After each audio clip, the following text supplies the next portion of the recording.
شب آرام ستاره ها بدار، نامی تو را منویسم در دل اربار. چشمانی تو مثلی صبح نو، باید نیوا مرا بردی به خواب و خیال.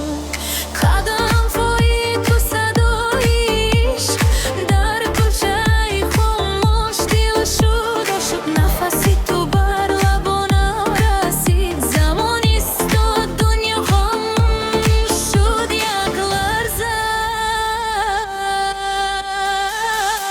تو عشق منی تو آرزوی جان، به تو خواستیم زبخان.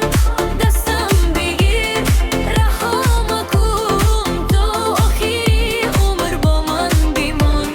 تو عشق منی نوری دیدم، با تو پر شده هر نفسم.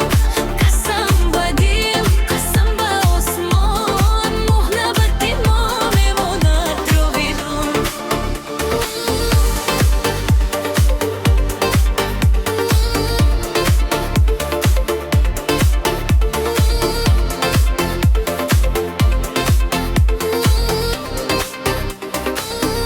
سواد میدباد تبسمی تو، آفتاب رش کرده از روی تو.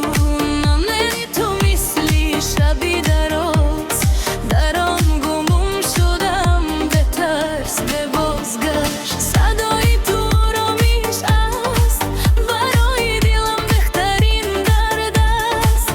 اگر جهان بر ضدی ما شود، من با تویم حتی اگر تنها شود.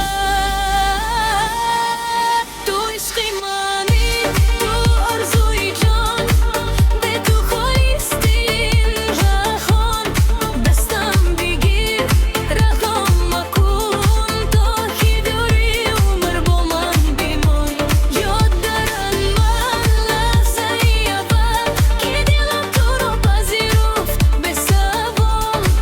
نه با عقل بلکه با احساس، عشق دارم ولی جدی.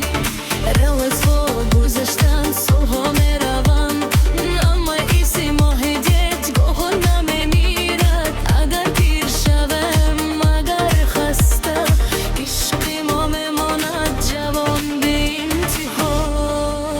اگر باران بارد من سایبان میشوم، اگر گریه کنی عشقت را پاک میکنم. در هر دعا در هر سکوت نام تو است، عشق پاک عشق مطلق. تو عشق منی تو آرزوی جان، به تو خواستیم جهان. دستم بگیر رها مکن، تا آخری عمر با من بمان. تو عشق منی آخرین سرود، با تو زندگی شد زیباترین وجود. قسم به دل قسم به آسمان، محبت ما میماند جاودان.